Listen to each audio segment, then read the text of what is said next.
जी नमस्कार दोस्तों, मैं दीपक पांडे, YMS न्यूज़ 24 में आप सभी लोगों का स्वागत है। 100 में 80 बेईमान फिर भी हमारा देश महान, यह एक फिल्म में नाना पाटेकर ने कहा था जो आज सत्य प्रतीत हो रहा है। आज मैं एक ऐसे व्यक्ति से आपको रूबरू कराने जा रहा हूं जो भ्रष्टाचार के खिलाफ बहुत लंबे समय से लड़ाई लड़ रहे हैं और जीत भी हासिल कर रहे हैं। जनता का जो पैसा है उसका किस तरह से दुरुपयोग किया जाता है, अगर इन जैसे लोग अगर ना हो तो कभी जानकारी नहीं हो सकती है कि जनता का पैसा का किस तरह से भ्रष्टाचार किया जा रहा है। भ्रष्टाचार हमारे समाज को, हमारे परिवार को, हमारे देश को एक दीमक की तरह चाट रहा है और आने वाला भविष्य जो है हमारे देश का विकास में सबसे बड़ा रोड़ा है। आज अगर हम इसके विषय में सजग नहीं हुए तो हमारा देश और हमारा राज्य कहाँ जाएगा इसकी परिकल्पना आप नहीं कर सकते हैं। अगर एक बात मैं बोलूँगा जिससे सुन करके समझ करके आपको लगेगा कि अंग्रेज़ों ने जितने 200 वर्षों में देश को नहीं लूटा उतने 75 वर्षों में इन राजनेताओं ने और अफसरशाही ने इस देश को लूट लिया है। बहुत सौभाग्य की बात है कि मैं आज श्री दुर्गेश कुमार जी के आवास पर आया हूं, जिन्होंने भ्रष्टाचार के खिलाफ कई लड़ाइयों को लड़ी है काफ़ी निडरता से। इनमें डर नाम का चीज़ नहीं है। इनसे कुछ बात करके और जानने की कोशिश करते हैं। सबसे पहले तो दुर्गेश जी आप अपना परिचय दीजिए। मेरा नाम दुर्गेश कुमार। सबसे पहले मैं आपका चैनल को बहुत बहुत धन्यवाद देता हूं जो आप हमारे निवास पर आए हैं जी। और आपके चैनल के माध्यम से मैं यही बताना चाहता हूँ कि भ्रष्टाचार से लड़ना सबके लिए सोचना चाहिए। मतलब सब लोग लड़े जी, उसके बाद ही विकास होता है जी। और सब लोग सोचे कि मतलब भ्रष्टाचार से क्या लड़े, क्या करे, क्या नहीं, किसी के पास टाइम नहीं है, यूँ नहीं है, तो इस सबसे भ्रष्टाचार कभी ख़त्म नहीं होगा जी। और अकेले जितना मैं लड़ रहा हूँ और लड़ते हुए भी इतना वो उजागर किया हूँ नगर पंचायत मैरवा का, मतलब जितना भी मतलब खरीद भी हुई, ये अनेकों मतलब भ्रष्टाचार का जो जाँच हुआ, सारे जाँच में प्रमाणित लोग पाए गए लोग जी। अच्छा सर, एक बात आपसे पूछना चाहते हैं कि भ्रष्टाचार के खिलाफ लड़ना एक बहुत मतलब समझ लिए बहुत साहस का काम होता है और बहुत निडरता का काम होता है जो बखूबी आप कर रहे हैं। इसकी प्रेरणा, मतलब भ्रष्टाचार से लड़ने की प्रेरणा आपको कहाँ से मिली? नगर पंचायत के कुछ मुख्य पार्षद जैसे हैं लोग और क्या बोलते हैं पार्षद लोग, इन लोगों के चलते हमारे ऊपर 2-3 ऐसा हमारे ऊपर ये लोग केस करवाए लोग जी। उसके बाइट होकर के मैंने मतलब काफ़ी सोचा कि मतलब जब इस तरह के ये लोग हमारे साथ कर रहा है लोग अपना भ्रष्टाचार छुपाने के लिए, तो इसका उद्भेदन नहीं किया जाएगा तो ये किसी को ये लोग फंसा सकते हैं जी। इसलिए मैंने सोचा कि नहीं, अब इन लोगों से अब हमको लड़ना ही है। डर नहीं लगता है? अच्छा, डर तो। और 2012 में जो पूर्व चेयरमैन थे वो बड़ा वाला डस्टबिन लगाए थे 45,000 की कितना का, उसका भी मतलब पेपर सब निकल गया, उसका भी मैं उद्भेदन करूंगा, किसी को छोड़ूंगा मैं नहीं। तो सारे लोग तो आपके दुश्मन ही हो गए होंगे। क्या करें, तो दुश्मन है तो आके मार देंगे, और क्या कर सकते हैं। इसके अलावा और कोई उन लोगों के पास थोड़ी चारा है। लड़ रहा हूँ, लड़ूंगा, मरते दम तक लड़ूंगा। इन भ्रष्टाचारियों को जो 20 साल से अपने माँ अपने भाई के साथ मिल करके सारे नगर पंचायत मैरवा में ठिका करवाते हैं जी, ये तो हमको सबसे पहले जरूरी है इसको ख़त्म करना। जब तक ये ख़त्म नहीं होगा तो पूरे नगर पंचायत का मैरवा का भ्रष्टाचार ख़त्म नहीं होगा।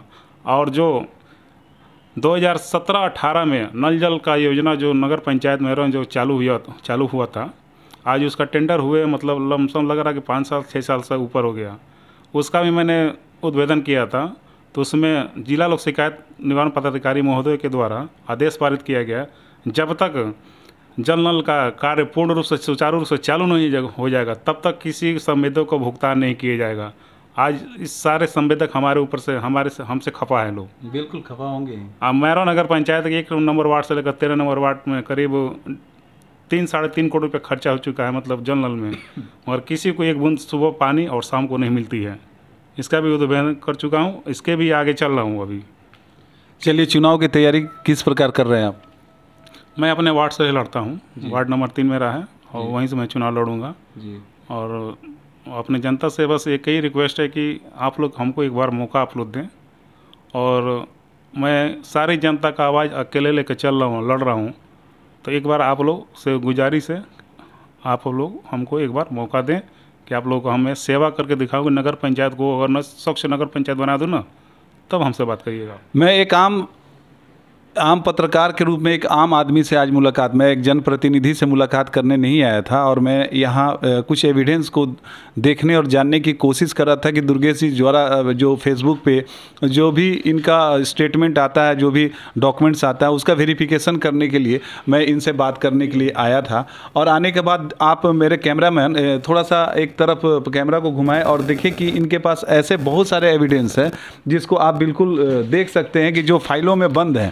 और ये फाइलों में जो बंद है ये और कुछ नहीं, ये सिर्फ करप्शन है, जिसको आप पेपर पर देख करके काफ़ी हैरान हो जाएंगे। कुछ तो हैरानियाँ, अभी मैं एक दो डॉक्यूमेंट्स देखने के बाद मुझे हैरानी हुई कि इतने इतने रुपए का गमन जो है, आम आदमी का पैसे का दुरुपयोग कैसे हो रहा है। सिस्टम लोगों को, जनता इस बात को काफ़ी ध्यान से इस चीज़ को समझ ले कि विकास तभी होगा जब भ्रष्टाचार को पूर्ण रूप से खत्म कर दिया जाएगा। ऐसे व्यक्ति जो दुर्गेश कुमार जी जैसे लोग हैं जो भ्रष्टाचार के खिलाफ लड़ाई जो लड़ रहे हैं, उनमें सभी लोगों का एक तरह से सहयोग होना चाहिए और ऐसे व्यक्तियों को प्रोत्साहित करना चाहिए और इनके साथ आना चाहिए कि उन भ्रष्टाचारी जो भ्रष्टाचार करके भी आज समाज में घूम रहे हैं, उनके ऊपर कोई लगाम नहीं लगाया गया है। सरकार के द्वारा कोई ऐसी कड़ी कानून की व्यवस्था नहीं करी गई है कि जिसके कारण किसी को डर हो। मैं एक बात फिर से रिलीज करना मैं कहना चाहता हूं आपसे कि भ्रष्टाचार जो है अब लगता है कि शिष्टाचार का रूप धारण कर लिया गया। जो डस्टबिन की जो ये बात कर रहे हैं, उस डस्टबिन के विषय में आपको मैं अगले वीडियो में जरूर दिखाऊंगा और उसका डीएनए टेस्ट करूंगा कि वो डस्टबिन आम आदमी के द्वारा अगर खरीदा जाता तो वो कितने में खरीदा जाता। और जो उसका परचेज हुआ है जैम पोर्टल के माध्यम से 130 डस्टबिन की खरीदारी की गई। मैंने अभी इनसे पेपर को मैंने देखने के बाद मुझे पता चला कि ये 130 डस्टबिन, एक डस्टबिन की जो कीमत है 28,890 रुपये का हुआ है। 130 डस्टबिन खरीदे गए जिसमें 37,55,700 रुपये की पूर्ण खरीदारी की गई। मैं उस डस्टबिन को भी मैं आपको दिखाऊंगा और देखने के बाद खुद आप इस चीज़ को समझने की कोशिश करना कि ये डस्टबिन कितने का हो सकता है। अब रह गया सवाल दूसरा चीज़, दुर्गेश जी आपसे ये पूछना चाहते हैं कि इस करप्शन की लड़ाई में अगर आप सिस्टम में क्यों नहीं आ जाते हैं? देखिए, मतलब जनता की मांग है कि मैं चुनाव लड़ूं जी, और मैं चुनाव लड़ रहा हूं और लड़ूंगा।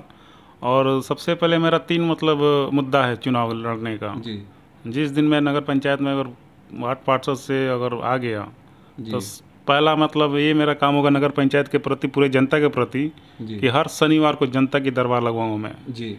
जितने भी वार्ड की समस्या है आए लोग, हम लोग से बात करें, उन लोगों को निदान किया जाएगा। दूसरा ये बात हो गया कि शिकायत पुस्तिका पेटिका लगेगी जी। उसमें पूरे नगर पंचायत के जनता वासी जो भी लोग हैं अपना उसमें अपना जो भी है अपना आवेदन डाल सकती हैं, जो भी उनका मांग है वो अपना डाल सकती हैं। और तीसरा, पूरे नगर पंचायत में जो भी समस्या होगी, जो भी पंचायत का जो भी होता है, जो कि पंचायती जो होती है, नगर पंचायत में बैठा करके सारा लोगों का समाधान किया जाएगा। चलिए, अब राजनीति में अब आना आपका बिल्कुल तय है? जी बिल्कुल तय है। दूसरी बात, नगर पंचायत मैरवा जो स्वच्छ उसको कहा जाता है, नगर पंचायत मैरवा, जो कि उसका नाम ही इतना अच्छा है जी। और नाम के चलते नगर पंचायत मैरवा को जिस तरह ये लोग 20 साल से ये लोग दिमाग की तरह जो चाट लिए हैं लोग जी, अगर मेरे आने के बाद मैं आपसे बता रहा हूँ कर रहा है लोग अपना भ्रष्टाचार छुपाने के लिए, तो इसका उद्भेदन नहीं किया जाएगा तो ये किसी को ये लोग फंसा सकते हैं जी। इसलिए मैंने सोचा कि नहीं, अब इन लोगों से अब हमको लड़ना ही है। डर नहीं लगता? अच्छा, डर तो आदमी तो पैदा हुआ मरने के लिए, डर इसमें क्या बात है। अच्छा, चलिए, और एक और बात दुर्गेश जी से हम ये जानने की कोशिश करेंगे कि अभी तक कितने मामलों का आपने भ्रष्टाचार के प्रति जो है सिंसियर हो करके और उन चीज़ों को उजागर करने की कोशिश की है। किसी एक भ्रष्टाचार के विषय में कुछ विवरण अगर दे सकते हैं। सबसे पहले मेरा नगर पंचायत का खुलासा हुआ डस्टबिन का जी। सबसे पहले मेरा जो जांच का निकला हुआ डस्टबिन का 37 लाख कुछ रुपए खरीदारी हुई थी नगर पंचायत मैरवा में जी। और उसका जांच को प्रमाणित पाते हुए जिला लोक शिकायत निवारण पदाधिकारी ने बताया कि कम से कम 400 से 500% से ये लोग अधिक से खरीदारी की लोग, जिसमें 32 लाख रुपये की लोग घोटाला हुआ। उसमें प्रमाणित पाए हैं लोग जिला पदाधिकारी के आदेश से।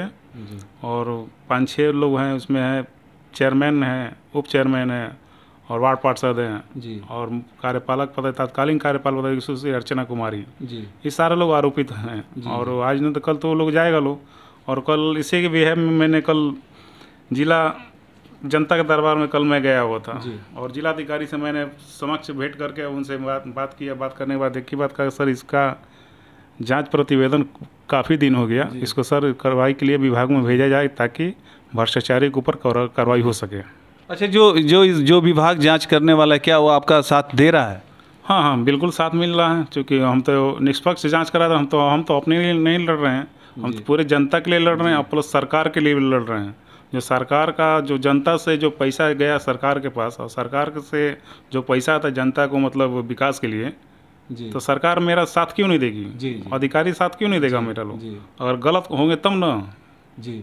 सबसे बड़ी चीज़, इस चीज़ को समझने की ज़रूरत है कि एक आम आदमी जो अपना शुरुआत टूथपेस्ट ब्रश से करता है, उसका भी वो टैक्स देता है। रात में जो रोटी खाता है, आजकल तो आप सुने ही होंगे कि आटे पर भी टैक्स लग गया है।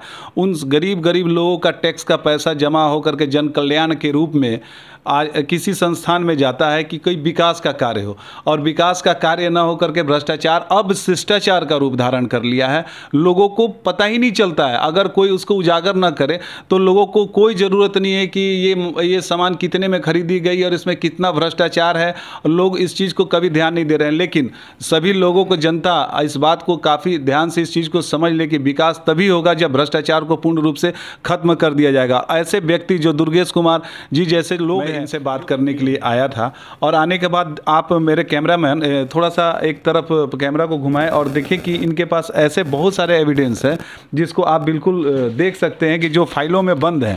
और ये फाइलों में जो बंद है ये और कुछ नहीं, ये सिर्फ करप्शन है, जिसको आप पेपर पर देख करके काफ़ी हैरान हो जाएंगे। कुछ तो हैरानियाँ, अभी मैं एक दो डॉक्यूमेंट्स देखने के बाद मुझे हैरानी हुई कि इतने रुपए का गमन जो है, आम आदमी का पैसे का दुरुपयोग कैसे हो रहा है। सिस्टम के अंदर में बैठे लोगों को समझ में नहीं आ रहा है कि वो इतना बड़ा बड़ा करप्शन करके समाज में किस तरह से मुंह दिखाते हैं और किस तरह से समाज में रह लेते हैं। चलिए, और दुर्गेश जी और कुछ कहना है आपको हमारे चैनल के माध्यम से? कल परसों एक चैनल के माध्यम से देख रहे थे कि कुछ जनप्रतिनिधि लोग घूम रहे थे जी। तो उसमें लोग, कितना जनप्रतिनिधि लोग कह रहे हैं कि सब मेरा भ्रष्टाचार का खुलासा किया हुआ है। जी। ठीक है, भ्रष्टाचार का वो लोग खुलासा किए हैं तो प्रमाण पूरे जनता को दिखाएं जी कि कितना मतलब वो लोग भ्रष्टाचार का खुलासा किए हैं। देखिए, मैं अपने चैनल के माध्यम से आपको बताना चाहूँगा कि जो भी भ्रष्टाचार का और जो भी ये डॉक्यूमेंट्स है, सब में आप दुर्गेश कुमार का ही नाम देखेंगे कि जहाँ ये भ्रष्टाचार को उजागर जो किए हैं। अगर कोई व्यक्ति ये कह रहा है कि अपने ताज पहनना चाह रहा है कि इन भ्रष्टाचार का जो भी किए हैं या उजागर किए हैं उनमें उनका बहुत बड़ा हाथ है। तो मुझे तो अभी तक जो भी प्रमाण मिले हैं और जितने डॉक्यूमेंट्स मिले हैं उसमें दुर्गेश जी का मेहनत और दुर्गेश जी की निडरता और दुर्गेश जी की साहस हमें दिखाई दे रही है। चलिए, इन्हीं सब बातों को हम रखते हुए दुर्गेश जी से बात करने के लिए बहुत बहुत धन्यवाद, हमारे चैनल से बात करने के लिए दुर्गेश जी। जी बोलिए, बहुत बहुत धन्यवाद आपका चैनल पे। और एक बात और कहना चाहता हूँ अपनी जनता से जी, बस एक बार मौका दीजिए जी इस करप्शन को ख़त्म करने के लिए। उसके बाद आप लोग खुद देखिएगा कितना मतलब परिवर्तन हुआ पूरे नगर पंचायत में को। चलिए, दुर्गेश जी से बात करके काफ़ी प्रसन्नता हुई, बहुत अच्छा लगा इनसे बात करके। और चूंकि मुद्दे की बात हो रही थी, करप्शन की बात हो रही थी, और किसी मुद्दे पर हम लोग विशेष ध्यान देने की ज़रूरत नहीं है। मेरा जो काम था कि ये करप्शन से संबंधित कुछ डॉक्यूमेंट्स को देखना और उसका जांच करना। तो जांच में मुझे यही लगा कि जितने करप्शन हुए हैं उसके ऊपर आज के जनता को बिल्कुल ध्यान देना चाहिए। अगर आज आप इस पर ध्यान नहीं देंगे तो अगले 5 साल, अगले 10 साल, अगले 20 साल तक फिर आप उसी करप्शन के बीचों बीच रह जाएंगे। शहर का विकास नहीं हो पाएगा, बाहरी सौंदर्यीकरण तो हो जाएगा और उन चीज़ों पर पैसा खर्च होगा जो आपके यूज का नहीं है, जो आप देख नहीं सकते। रोड, सड़क, हॉस्पिटल, बहुत सारी ऐसी चीज़ें हैं जो बेसिक सुविधाएं हैं, उससे आप वंचित हो जाएंगे। इसलिए चुनाव को मद्देनजर देखते हुए आप एक सही प्रतिनिधि का चुनाव करें। YMS न्यूज़ से दीपक पांडे की रिपोर्ट।